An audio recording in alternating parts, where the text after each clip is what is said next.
Hello students, good morning. आज आपको page number 118 पर हेडिंग है reproductive phase of life in humans. इसी में इसको समझाएंगे। जानते हैं जो एडोलेसेंट होते हैं, जिनमें एडोलेसेंस हो चुका होता है, हो जाता है, वो जानते हैं रिप्रोडक्शन करने में कैपेबल हो जाते हैं, उसमें रिप्रोडक्शन करने की कैपेसिटी आ जाती है, क्योंकि उनमें जो टेस्टिस और ओवरीज होते हैं, जो एडोलेसेंट हो गए हैं, एडोलेसेंट बॉयज़ और गर्ल्स हैं, उनके बॉयज़ में टेस्टिस स्पर्म का सिक्रीशन शुरू कर देता है और ओवरीज में समझ लीजिए कि ओवम का मैच्योरेशन और ओवम का सिक्रीशन शुरू हो जाता है। अगर यह देखा जाए, देखिए ओवम का यानी जो गैमीट का फॉर्मेशन होता है वो तो एडोलेसेंस में शुरू होता है, प्यूबर्टी स्टेज में शुरू होता है, लेकिन ये लास्ट कब होता है अगर ये देखा जाए तो मेल में बहुत देरी में लास्ट होता है, फीमेल में बहुत पहले ही हो जाता है। फीमेल का जो रिप्रोडक्टिव फेज होता है, देखिए लिखा गया है सेकंड पैराग्राफ में, in females reproductive phase of life begins at puberty 10 to 12 years of age. Female में रिप्रोडक्टिव लाइफ प्यूबर्टी स्टेज जो कि 10 से 12 ईयर की उम्र में आती है, वहाँ से शुरू हो जाती है और ये 45 to 15 ईयर पर समाप्त हो जाती है। 45 से 50 वर्ष के आते आते ये रिप्रोडक्टिव फेज ख़त्म हो जाता है। ठीक है। और जानते हैं जब तक रिप्रोडक्टिव फेज रहता है उसमें फीमेल में ओवम मैच्योर होते रहते हैं। प्यूबर्टी स्टेज में ओवम का मैच्योरेशन स्टार्ट हो जाता है। ठीक है। और जानते हैं एक महीने में यानी 28 डेज से 38 डेज में केवल एक ओवम मैच्योर होकर के रिलीज होते हैं ओवरी से केवल 28 और 30 डेज में केवल एक ओवम ही रिलीज होते हैं। ठीक है। और जब ओवम रिलीज होते हैं, मैच्योर और रिलीज होते हैं, तो उस समय यूट्रस की जो वाल होती है वो यूट्रस की वाल थिक हो जाती है, ताकि अगर मान लीजिए फर्टिलाइजेशन होता है, जाइगोट बनता है, जाइगोट से एम्ब्रियो बनता है, तो एम्ब्रियो जानते हैं एम्ब्रियो का डेवलपमेंट यूट्रस में होता है, तो यूट्रस की जो थिकनिंग होती है वो थिकनिंग एम्ब्रियो को डेवलप करने में, एम्ब्रियो को मैच्योर करने में हेल्प करती है, क्योंकि यह जो एम्ब्रियो होता है उसी यूट्रस की वाल में ही जा कर के एम्बेडेड हो जाता है, उसी में ही जा कर के धंस जाता है और वहीं पर यह अपना डेवलपमेंट करता है, तब फीटस बनता है। ठीक है। इसीलिए यूट्रस की वाल में थिकनिंग बढ़ जाती है। तो यूट्रस में जब ये एम्ब्रियो का ट्रांसप्लांटेशन हो, एम्ब्रियो जब उसमें इम्प्लांटेशन हो जाता है तो उसी को हम लोग प्रेगनेंसी कहते हैं। अगर मान लीजिए प्रेगनेंसी नहीं हुई तो यानी फर्टिलाइजेशन नहीं हुआ तो उससे तब जो थिक लाइनिंग ऑफ यूट्रस है और जो ओवम है वह ब्लड और म्यूकस के फॉर्म में बॉडी से बाहर निकलते हैं। इसी को हम लोग मेंस्ट्रुएशन कहते हैं। मेंस्ट्रुएशन जानते हैं 28 से 13 डेज के बीच में, 13 डेज बाद ही होता है। हर 28 या 30 डेज के बाद मेंस्ट्रुएशन होता है, ब्लीडिंग होती है। ठीक है। और ये शुरू होती है प्यूबर्टी स्टेज पर। जब प्यूबर्टी स्टेज पर ये पहली बार होता है यानी मेंस्ट्रुएशन होता है तो उसको हम लोग मीनार्ज कहते हैं। और 45 से 50 ईयर ओल्ड होने पर ये कभी भी बंद हो सकता है। तो जब मेंस्ट्रुएशन बंद होता है या मेंस्ट्रुअल साइकिल क्लोज होता है, स्टॉप होता है, तो उस स्टॉपेज को हम लोग मीनोपॉज के नाम से जानते हैं। ठीक है। शुरुआत में जो है इनिशियली मेंस्ट्रुअल साइकिल इरेगुलर होता है, यह रेगुलर होने में कुछ समय लेता है। ठीक है। मेंस्ट्रुअल साइकिल भी या मेंस्ट्रुएशन भी कंट्रोल होता है हार्मोन्स के द्वारा। और इस साइकिल में जानते हैं एक तरफ ओवरी के अंदर एग का मैचुरेशन और रिलीजन होता है और यूट्रस में यूट्रस की वॉल की थिकनिंग होती है। ठीक है, अगर प्रेगनेंसी अगर नहीं होगी तो फिर इसकी ब्रेकडाउन होती है। ठीक है, अगर मान लीजिए कि एग जो या ओवम है फर्टिलाइज हो गए तो फर्टिलाइज होने के बाद वो जाइगोट बन जाएंगे, इसके बाद एम्ब्रियो बन करके वो यूट्रस की वाल में एम्बेडेड हो जाते हैं और यूट्रस की वाल में फिर वो एम्बेडेड हो करके डेवलपमेंट करते हैं, जिससे फीटस बनता है और किसी बेबी का बर्थ होता है। ये लिखा गया है आपके यहाँ reproductive phase of life in human being. इसमें हम लोग जो लिखना है वो लिख लें। तो हेडिंग डाल लेंगे reproductive phase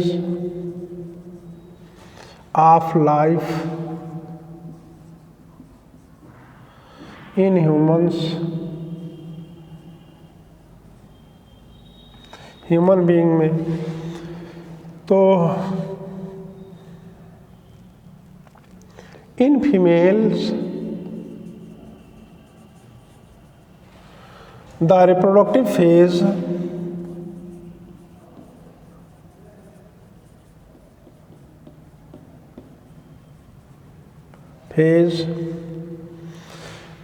begins at puberty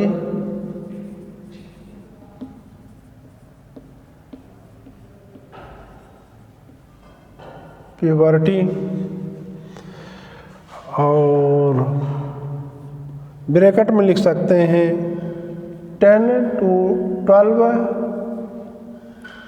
years of age। ये होता है। ठीक है, और नेक्स्ट पॉइंट ये है one ovum matures and release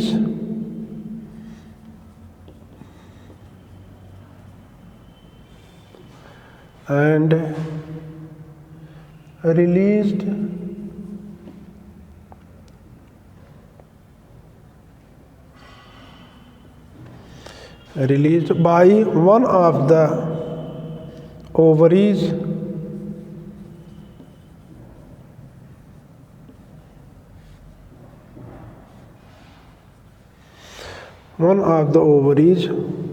once in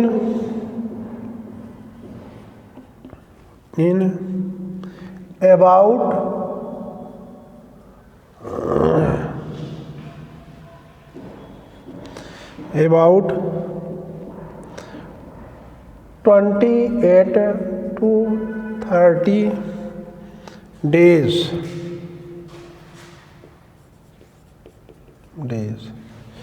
during this period यानी इस 20-30 डेज में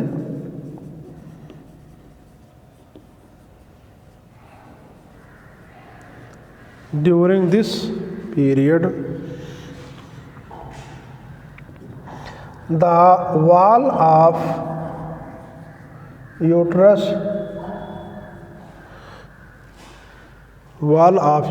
become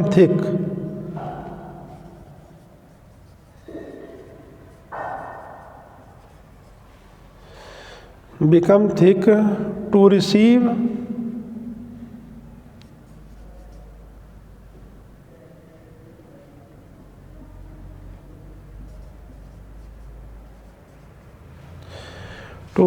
receive the egg।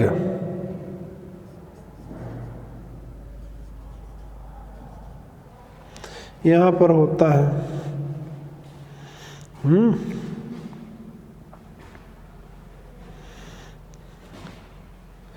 if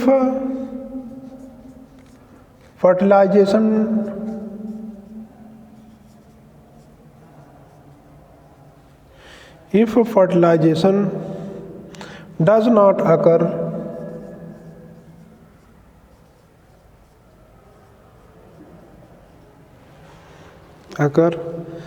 The released egg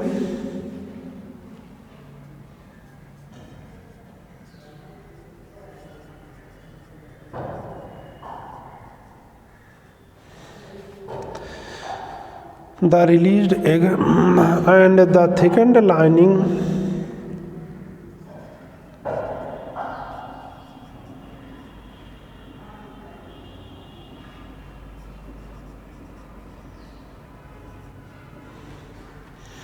lining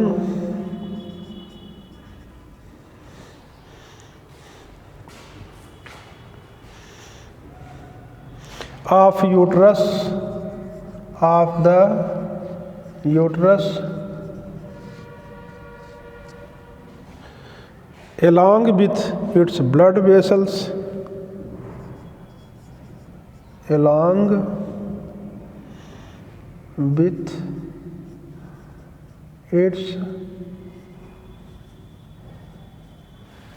vessels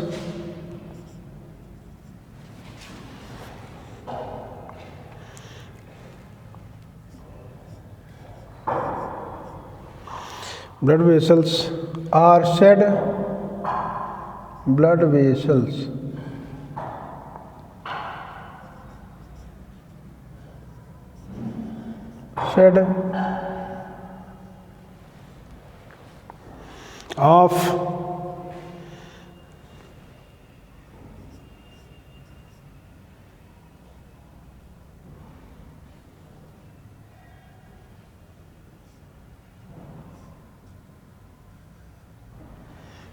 of this causes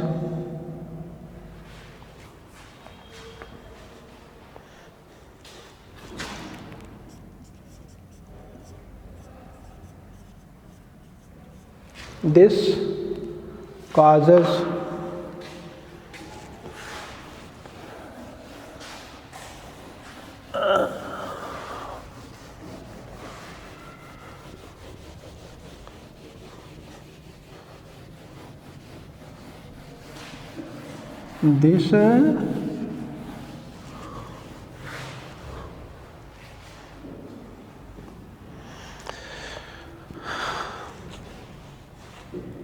causes bleeding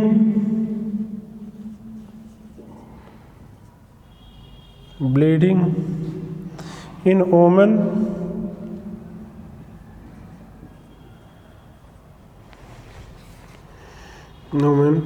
which is called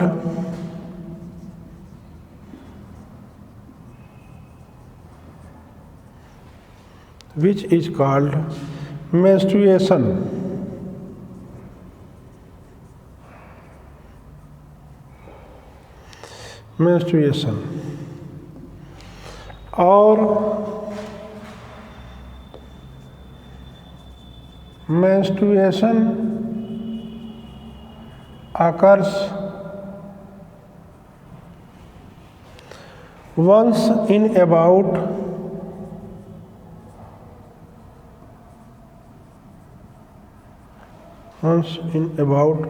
28 to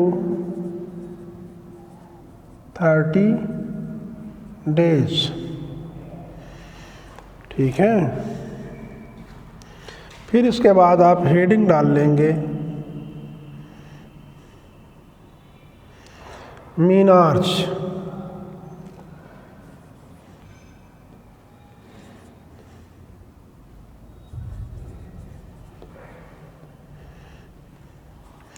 यहाँ पर मीनार्च heading डाल करके आप छोड़ दीजिए। मीनार्च के आगे आपको नेक्स्ट वीडियो में बताया जाएगा।